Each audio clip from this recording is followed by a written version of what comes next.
வந்து என்னுடைய கணவருடைய பேர் வந்து டேவிட். ప్రాంతం పేరు సీలేరు. நாங்கள் திருமணம் முடிச்சுட்டு நாங்கள் அங்கேருந்து புறப்பட்டு மிஷினரியாக போகிறோம். அந்த பகுதியுடைய பேர் வந்து சீலேர். சைக்கிள் கூட போக முடியாது.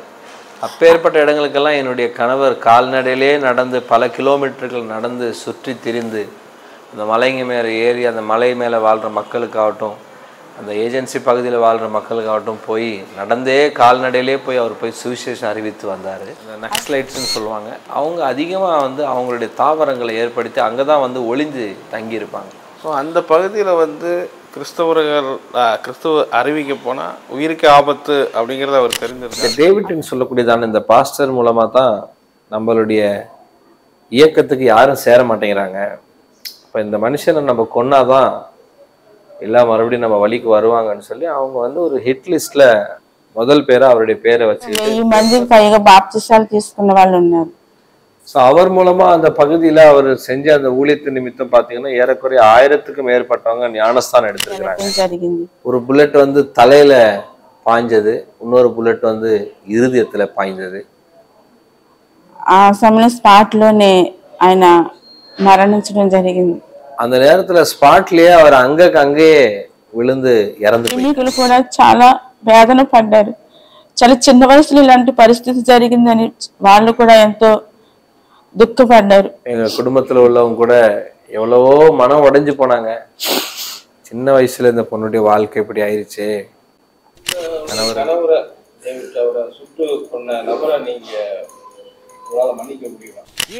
பைபிள் ரிவ்யூ மீடியா டீம் வருகிற அக்டோபர் நவம்பர் மாதங்களில் மலேசியாவுக்கு வரும். அங்கே இருக்கக்கூடிய சாட்சிகளையும் ஊழிய அனுபவங்களையும் எடுக்கிறோம். ஸோ பார்க்கக்கூடிய நீங்கள் உங்கள் சாட்சிகளை ஊழிய அனுபவத்திலே ஷேர் பண்ண விரும்பினா எங்களை நீங்கள் கான்டெக்ட் பண்ணலாம்.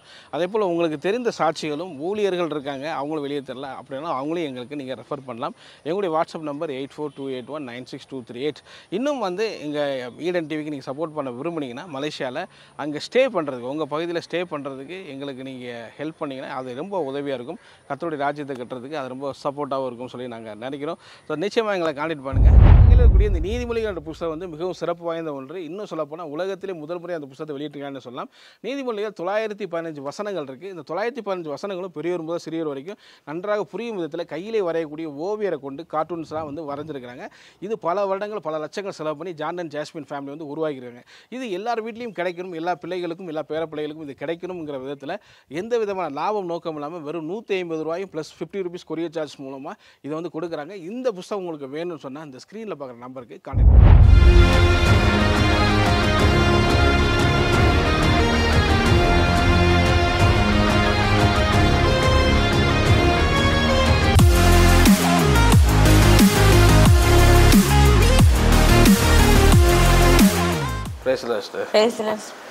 ஓகே, ரொம்ப நன்றி உங்களுடைய நேர்காணலை எங்களுடைய ஈடன் டிவிக்கு தர்றது.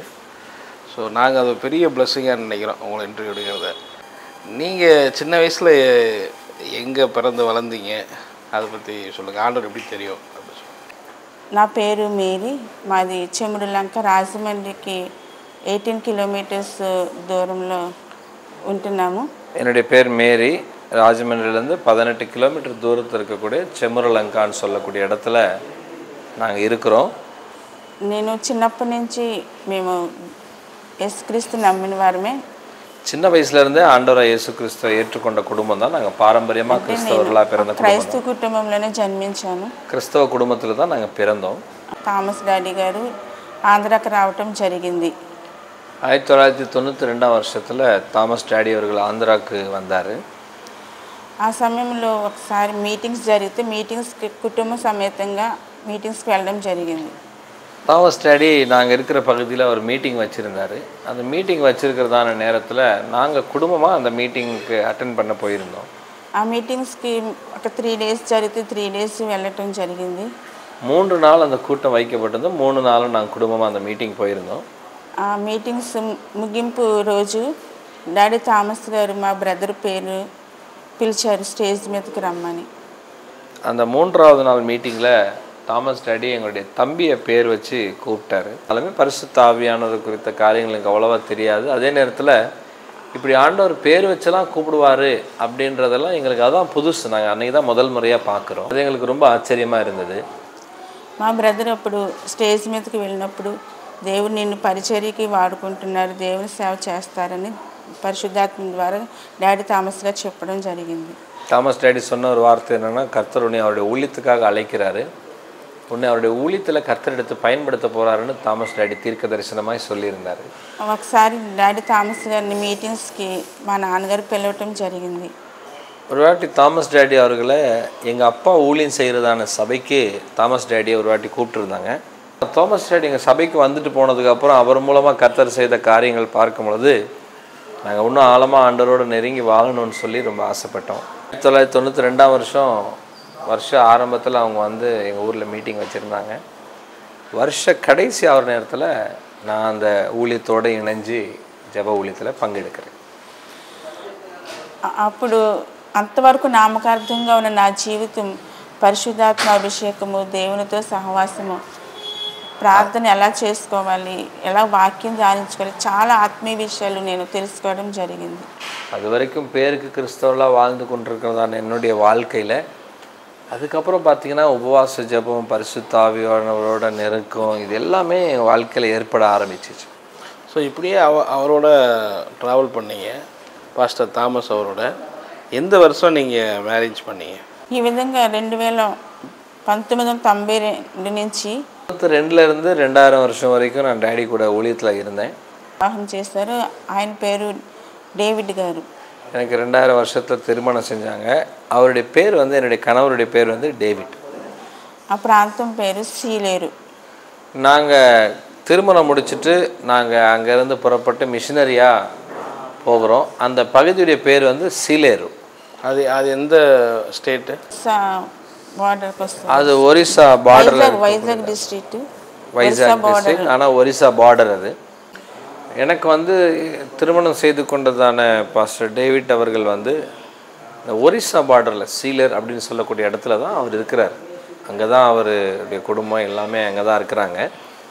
அப்போ என்னை திருமணம் செய்து கொண்டு இனி இங்கேருந்து அவங்க வசிக்கிறதான அந்த காட்டு பகுதி, அந்த ஏஜென்சி பகுதின்னு சொல்லுவாங்க, மலை பள்ளத்தாக்குகள் இருக்கிற இடம், அந்த இடத்துக்கு என்னை கூட்டிக்கிட்டு போகிறாங்க.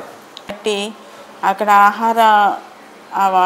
ఆహారం కూడా తినడం చాలా కష్టంగా ఉండేది. వాళ్ళ వండుకునే విధానం అంతా కూడా చాలా వేరేగా ఉండేది. కాబట్టి వాళ్ళతో కలిసి తినడం నాకు కష్టంగా ఉండేది.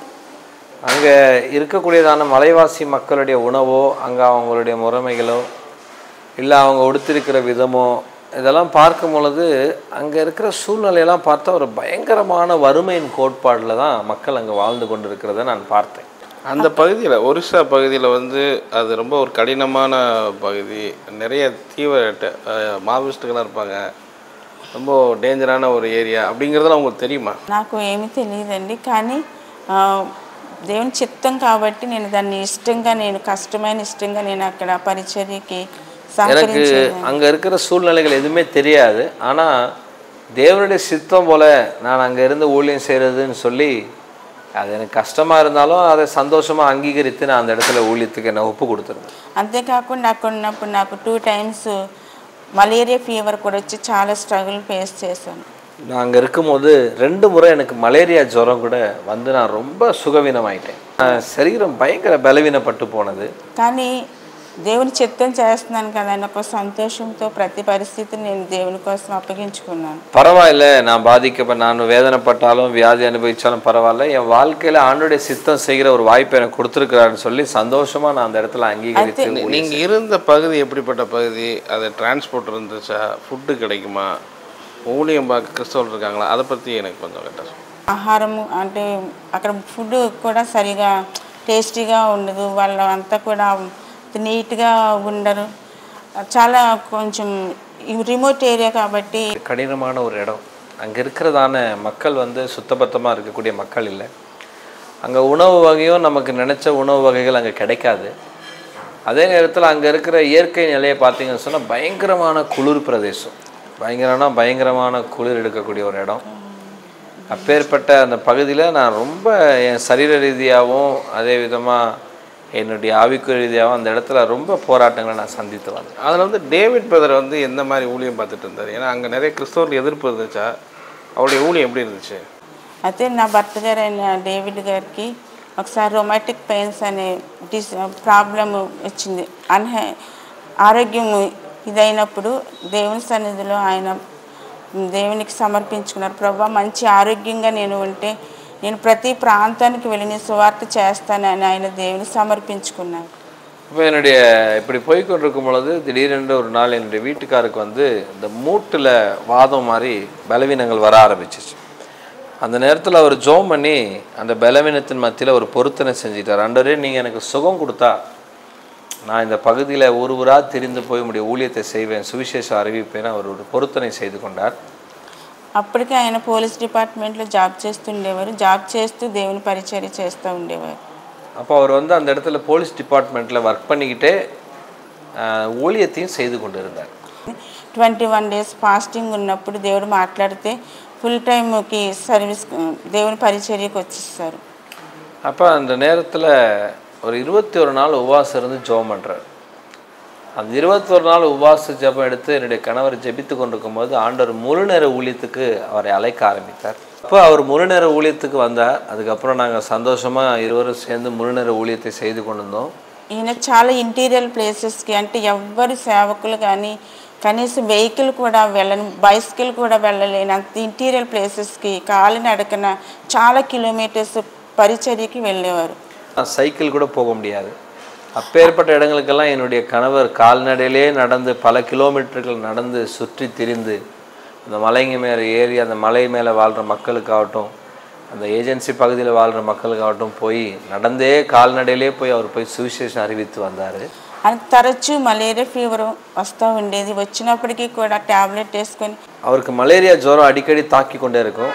ஆனாலும் அந்த மலேரியா ஜுரம் வந்தால் கூட டேப்லெட் போட்டுக்கிட்டு ஜெபம் பண்ணிக்கிட்டு அப்படியே அவரை சுதாரித்து கொண்டு மறுபடியும் புறப்பட்டு சுவிசேஷ ஊழியம் செய்வதுக்கு கால்நடையிலே போய் செய்து கொண்டு இருப்பார். అలాంటి రిమోట్ ఈ ఏరియాలో మావోయిస్టులు ఎక్కువగా స్థావరాలు ఏర్పాటు చేసుకునేవారు. காட்டு பகுதியில் இந்த நிறைய இந்த மாவோயிஸ்டுகள், அந்த நக்ஸலைட்ஸ்ன்னு சொல்லுவாங்க, அவங்க அதிகமாக வந்து அவங்களுடைய தாவரங்களை ஏற்படுத்தி அங்கே தான் வந்து ஒளிந்து தங்கியிருப்பாங்க. ஸோ அந்த பகுதியில் வந்து கிறிஸ்துவ அறிவிக்க போனால் உயிருக்கு ஆபத்து அப்படிங்கிறத அவர் தெரிஞ்சிருக்கார். అక్కడున్న పిల్లల్ని వాళ్ళ ఫ్యామిలీస్ని మావోయిస్టుల చేతిలో పడకుండా దేవుని ప్రేమను తెలియపరుస్తూ దేవుని రాజ్యం వైపుకి. எங்களுடைய கணவர் வந்து ரொம்ப இன்டீரியான இடங்க, அந்த மலைவாசி மக்கள் மத்தியில் அந்த நிறைய ஏஜென்சி பகுதிகளில் வந்து எங்கள் கணவர் யாருமே போக முடியாத இடங்கள், அதாவது சொல்லப்போனால் நடப்பாதே இல்லாத இடங்களுக்கெல்லாம் போய் ஆண்டவருடைய அன்பை, ஆண்டவர் இயேசு கிறிஸ்துடைய அன்பை அவர்களுக்கு சுவிசேஷத்தை அறிவித்து இந்த மாவோயிஸ்ட் நக்ஸலைட் கைகளில் இந்த பிள்ளைகள் விழுந்துடாமல், வாலிப பிள்ளைகள் போய் அதில் சிக்கிறாமல் அவங்களுக்கு ஆண்டவருடைய நற்செய்தியை சொல்லி இப்படி ஆண்டவருடைய வழியில் மக்களை நடத்தி கொண்டிருக்கும் பொழுது இந்த டேவிட்னு சொல்லக்கூடியதான இந்த பாஸ்டர் மூலமாக தான் நம்மளுடைய இயக்கத்துக்கு யாரும் சேர மாட்டேங்கிறாங்க. இப்போ இந்த மனுஷனை நம்ம கொன்னாதான் எல்லாம் மறுபடியும் நம்ம வழிக்கு வருவாங்கன்னு சொல்லி அவங்க வந்து ஒரு ஹிட் லிஸ்ட்டில் முதல் பேரை அவருடைய பேரை வச்சுக்கிட்டு எப்போ சந்தர்ப்பம் கிடைக்கும்னு எதிர்பார்த்து கொண்டு இருந்தாங்க. அவருக்கு கணவருக்கு தெரியுமா இந்த மாதிரி அறிவிப்பதற்கு வந்து அவர் வந்து இந்த மாதிரி அவருக்கு உயிர் பிரச்சனை இருக்கு, அவர் பொருள் ட்ரை பண்ணுறாங்க அப்படியே அவருக்கு தெரியுமா? కానీ అంతా అలాగ జరగదు, దేవుడు తప్పిస్తారనే ఒక నిరీక్షణతో కూడా ఏది ఏమైనా దేవుని చిత్తం జరుగుతుందని, అలా దేవుని పరిచర్యల విషయంలో ఆయన ఎప్పుడు వెనుకాడేవారు కాదు. எங்க வீட்டுக்காருக்கு அவங்க இப்படி கொல்ல போறாங்க இல்லை இப்படி தாக்க போறாங்கன்னு தெரியும். தெரிஞ்சாலுமே ஆண்டவரனை காப்பாற்றுவாரு. அப்படி இல்லைன்னா ஒருவேளை ஆண்டவருடைய சித்தம் எப்படி இருக்கோ அப்படி நடக்கட்டும், ஆண்டவருக்காக நான் உயிரையும் கொடுக்க ஆயத்தமா இருக்கிறேன்னு சொல்லி அவர் சொல்லி கொண்டு இருந்தார். உங்களுக்கு ஒரு பயம் இல்லையா இந்த மாதிரி கொல்ல போறாரு? అయితే ఈ విషయంలో కూడా నన్ను కూడా మైండ్ దేవుని సమర్పించుకున్నాం కాబట్టి ప్రతి విషయాన్ని మనం యాక్సెప్ట్ చేయాలి, దేనికి మనం భయపడకూడదు అని కూడా నన్ను ధైర్యపరుస్తూ ఉండేవారు. இந்த விஷயத்துல அவர் என்னையும் அடிக்கடி சொல்லி தைரியப்படுத்தி கொண்டே இருப்பார். என்னவே சம்பவித்தாலும் சரி, என்ன நடந்தாலும் சரி, நம்ம வந்து ஆண்டவருடைய ஊழியத்துக்குன்னு வந்திருக்கிறோம், தேவனுடைய சித்தத்தை இந்த இடத்துல நம்ம பூர்ணமா செஞ்சுட்டு தான் போகணும். ஊழியன்னு வரும்பொழுது ரொம்ப வைராக்கியமா துணிச்சலா செய்யக்கூடியவர், எதுக்குமே கால் பின் வைக்காம வைராக்கியமா கர்த்தருக்காக ஓடக்கூடியதான ஒரு தேவ மனுஷன். ఇలాంటి పరిస్థితి దేవుడు రానముడు, ఎందుకంటే దేవుని కోసం ఇంత ఆయన మండడమే కాకుండా అనేకలు మండించాలి, ఈ ప్రాంతం అంతా దేవుని కోసం సంపాదించాలని దగ్గరగా 1000 మందికి పైగా బాప్తిసాలు తీసుకున్న వాళ్ళు ఉన్నారు. ஸோ அவர் மூலமா அந்த பகுதியில அவர் செஞ்ச அந்த ஊழியத்து நிமித்தம் பார்த்தீங்கன்னா ஏறக்குறைய 1000க்கும் மேற்பட்டவங்க ஞானஸ்தானம் எடுத்திருக்கிறாங்க. கர்த்தர் அவரை கொண்டு ஒரு மகிமையான ஊழியத்தை கர்த்தர் செய்தார். ప్రతి సంవత్సరం మార్చి నెలలో 3 days మీటింగ్స్ పెట్టించి ఆ మీటింగ్స్ టైంలో చాలా వందల కొలది మందికి బాప్తిస్తాలు ఇస్తా ఉండేవారు. ஒவ்வொரு வருஷமும் மார்ச் மாதத்துல ஒரு மீட்டிங்ஸ் நடத்துவாரு. நடத்தி அதை நூற்றுக்கணக்கான ஜனங்களுக்கு ஞானஸ்தானம் கொடுப்பாரு. ఫస్ట్ గా అక్కడ చాలా మంది సేవకులుగా కూడా తయారు చేసి చాలా చోట్లకి సేవకులుగా పంపించారు. இப்படி அநேக ஆத்துமாக்களுக்கு ஒரு சுவிசேஷம் அறிவிக்கிறத அவங்க மனதில் வைத்துக்கொண்டு, அது மட்டும் இல்லாமல் அநேகரை ஒரு சீஷர்களாக உருவாக்கி அநேகரை சுவிசேஷத்துக்காக கிராமங்களுக்கு அனுப்பி கொண்டிருக்கிறாரு அப்படின்றத கேள்விப்பட்டு அங்கே இருக்கிறதான మావోయిస్టులు ఇవరి మీద ரொம்ப ఎరిచలం కోపం అడినారు. అప్పటికే 4-5 బ్రాంచ్ చర్చెస్ కూడా కట్టి ట్రైనింగ్ పంపించిన వాళ్ళు ఒక్కొక్క చర్చెస్ లో కూడా ఏర్పాటు చేయడం జరిగింది. அப்பயே அவர் இருக்கும் பொழுதே 4-5 ஊழியக்காரங்களை எழுப்பி 4-5 பிரான்ச் சபைகளையும் கட்டி அப்புறம் சில பேர் ட்ரைனிங்கெல்லாம் அனுப்பி ஊழியங்கள் சபைகள் ஸ்தாபிக்கிற ஊழியம் ரொம்ப மும்முரமாக நடந்து கொண்டிருந்தது அந்த நாட்கள். நாங்கள் ஒரு பெரிய சபையை கட்டணும் அந்த இடத்துலன்னு சொல்லி முயற்சி எடுத்து சபையினுடைய வேலையை நாங்கள் ஆரம்பிக்கிற நேரத்தில் தான் பயங்கரமாக சத்துரு எழும்பி போராட ஆரம்பித்தோம் அந்த இடத்துல.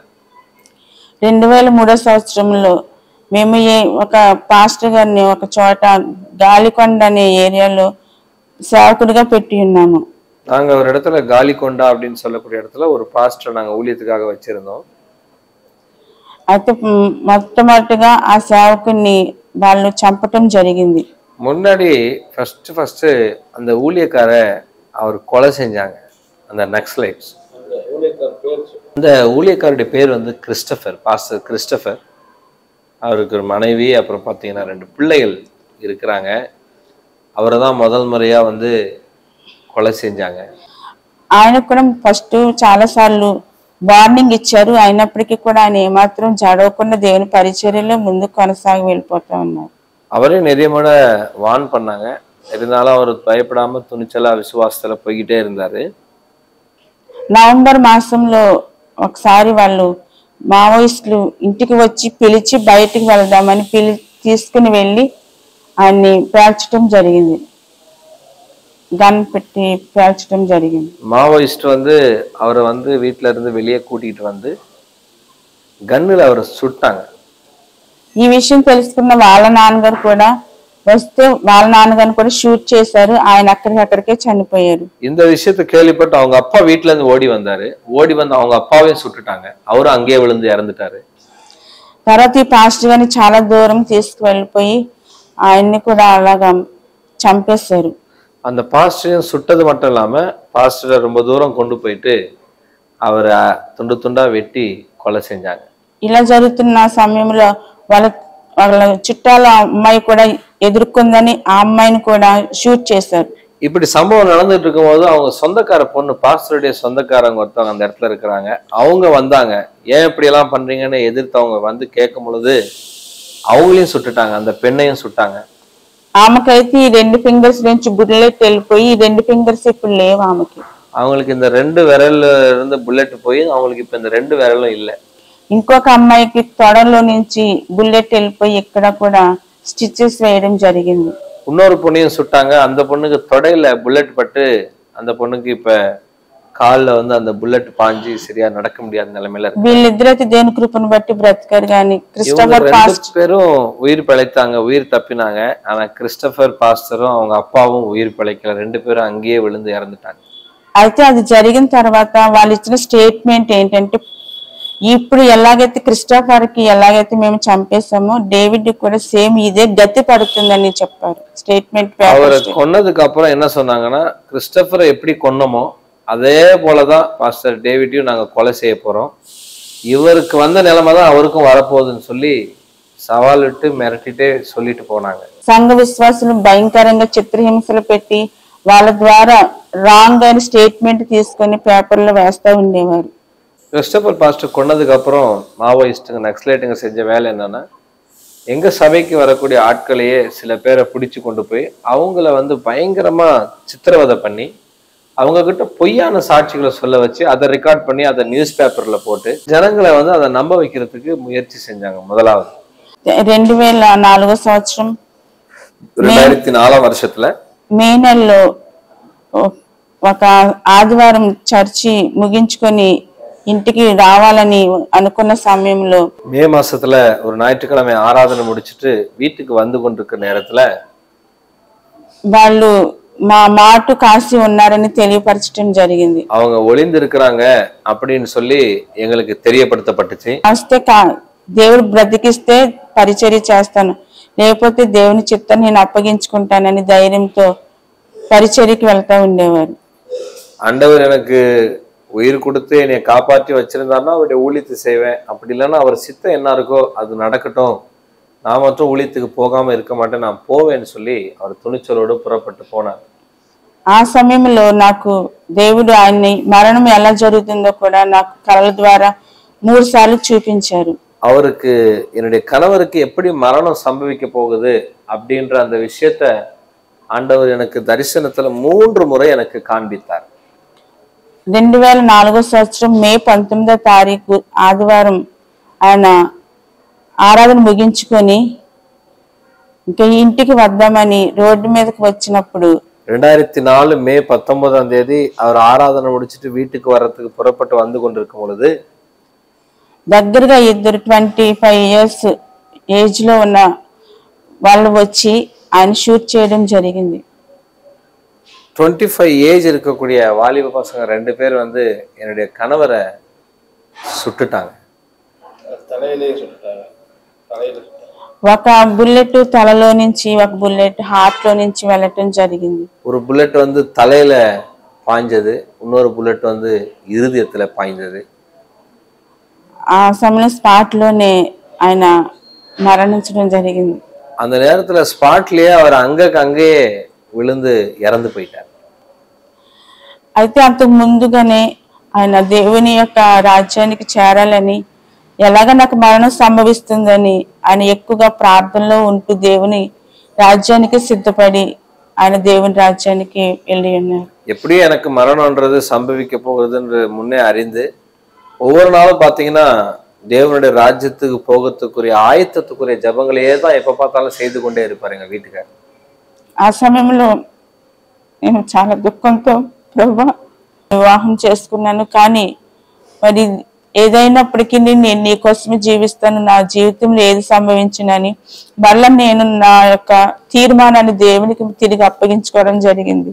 அந்த நேரத்துல நானும் இந்த சூழ்நிலைகள் மத்தியில ஆண்டவருக்கு ஒரு பொருத்தனை செய்து, ஆண்டவரே என் வாழ்க்கையில என்ன சம்பவித்தாலும் உங்க சித்தம் தான்ப்பா, நானும் உயிர் வாழ்ற நாள் வரைக்கும் உங்களுக்காக ஊழியம் செய்யறேன், முன் வச்ச காலை பின் வைக்க மாட்டேன்னு என்னுடைய கணவரை போல நானும் ஒரு தீர்மானம் செய்து அந்த இடத்துல நிக்க ஆரம்பித்தேன்.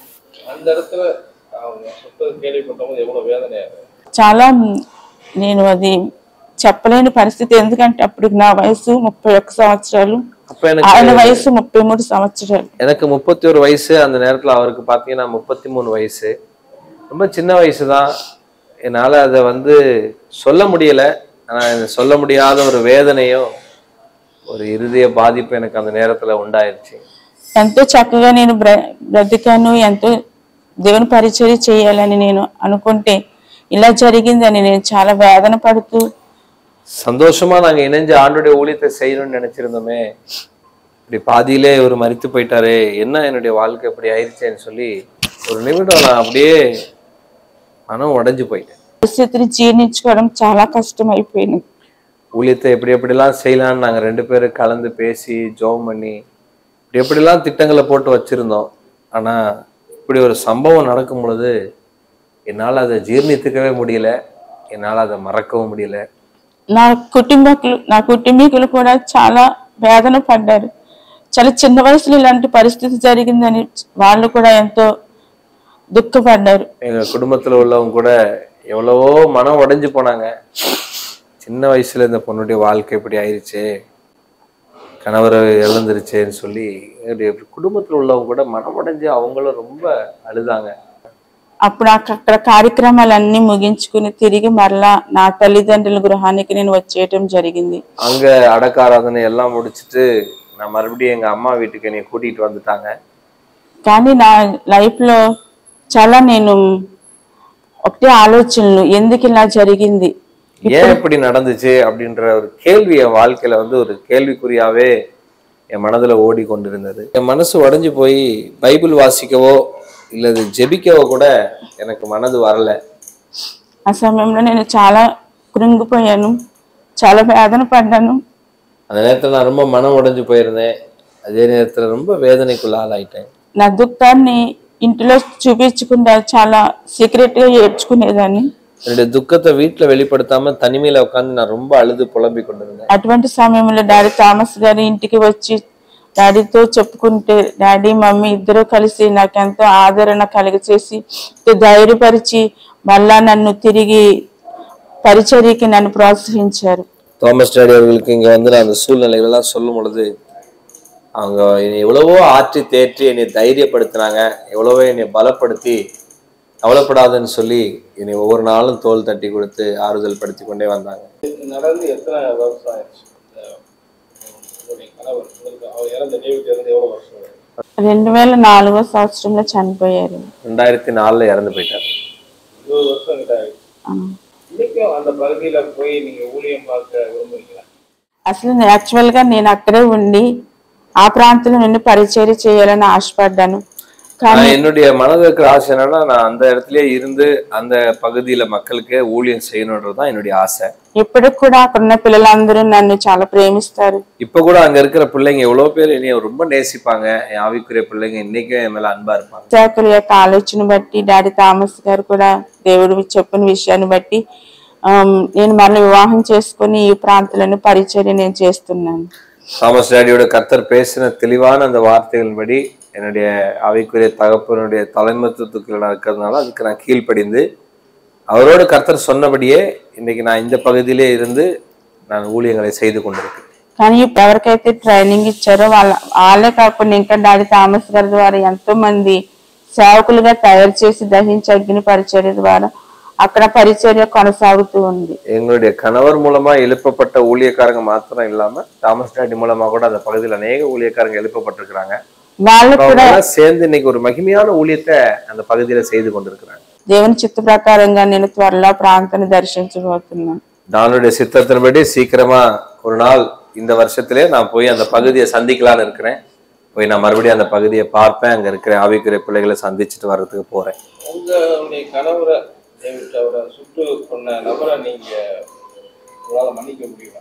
నేను ఆ సమయంలో మా రిలేటివ్స్ అంటే డేవిడ్ గారు వాళ్ళ సిస్టర్ ఒక ఆమె అడిగారు, ఇంతగా నా తమ్ముడిని ఇలా చేశారు, నేను ఎట్టి పరిస్థితుల్లో వాళ్ళకి క్షమించనన్నప్పుడు నేను ఒకే ఒక మాట చెప్పాను, ఎవరైతే ఇలా చేశారో వాళ్ళందరినీ నేను పిలిచి నా చేతులతో నేను వాళ్ళకు వంట చేసి దేవుని ప్రేమ అంటే ఇలా ఉంటుందని నేను వాళ్ళ దేవుని ప్రేమ చూపించాలని నేను అంతగా నేను వాళ్ళని క్షమిస్తున్నానని ఆశపడి వాళ్ళకి చెప్పాను.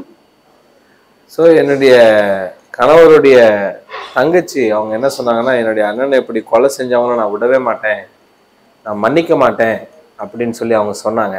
அவங்க அப்படி சொல்லும் போது நான் என்ன சொன்னேன்னா, நம்ம ஆண்டுடைய பிள்ளைங்க, ஒருவேளை என்னுடைய கணவரை கொண்டவங்க என்கிட்ட இந்த இடத்துல வந்தா கூட என் கையால் அவங்களுக்கு சமைச்சு சாப்பாடு போட்டு ஆண்டோடைய அன்பை நான் அவங்களுக்கு வெளிப்படுத்துவேனே தவிர அவங்க மேல நான் கோவப்பட மாட்டேன்னு சொல்லி அவங்களுக்கு நான் சாட்சி சொன்னேன். కానీ వాళ్ళందరూ కూడా తర్వాత ఎన్కౌంటర్లో చనిపోయినట్లుగా తెలియపరచబడడం జరిగింది. அதுக்கப்புறமா சில நாட்கள் கழித்ததுக்கு அப்புறம் என்கவுண்டர்ல என் கணவரை யாரெல்லாம் கொண்டாங்களோ அவங்க எல்லாத்தையும் என்கவுண்டர்ல పోలీసుకారంగా కొన్నుటాங்க. జీవించి చంపేశారు, కానీ ఆయన పరలోకానికి వెళ్ళారు, కానీ ఆత్మలన్నీ భయంకరమైన నరకానికి మాత్రం వెళ్ళిపోయారు. என்னுடைய கவலை எல்லாம் என்னன்னா, என்னுடைய வீட்டுக்காரர் வந்து இவங்க கொன்னுட்டாங்க, அவர் மரித்துட்டாரு, அவர் மரித்தவர் வந்து பரலோகத்துக்கு போயிட்டார். ఈ సంభవం எங்க வீட்டுக்கார கொலை செஞ்சவங்க செத்துட்டாங்க, ஆனா இவங்க வந்து மரித்துட்டாங்க, ஆனா இவங்க பரலோகத்துக்கு போக மாட்டாங்க, நரகத்துக்கு தான் போவாங்க.